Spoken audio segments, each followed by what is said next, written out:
નમસ્કાર મિત્રો, આજનો આપણો વિષય છે નસ્ય. નસ્ય એટલે શું? નસ્ય પંચકર્મમાં વર્ણવેલી એક એવી વિધિ છે કે જેના દ્વારા શરીરમાં રહેલા અને પર્ટિક્યુલરલી શિરમાં રહેલા દોષોને બહાર કાઢવા માટેની આ વિધિ છે. તો નસ્ય કર્મની વિધિમાં સૌ પ્રથમ આપણું ફેસ છે એની ઉપર એક અભ્યંગ કરતા હોઈએ છીએ. એ અભ્યંગ કર્યા પછી બાષ્પશ્વેત એટલે કે વરાળનો શેક લેવાનો હોય છે.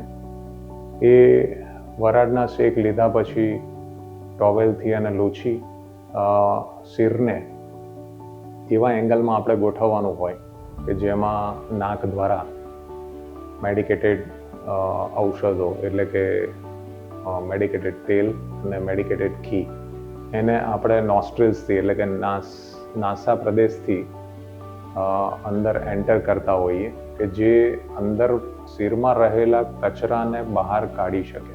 તો એ ઔષધો અંદર જાય છે. એ આપણે નસ્ય ટ્રીટમેન્ટ કહેવાય. અને એ પત્યા પછી છેલ્લે આપણે ધૂમપાન કરાવતા હોઈએ છીએ. તો આ આખી વિધિને નસ્ય વિધિ કહેવામાં આવે છે, જે પંચકર્મનો એક ખૂબ જ મહત્વનો અંગ છે. SGVP holistic hospital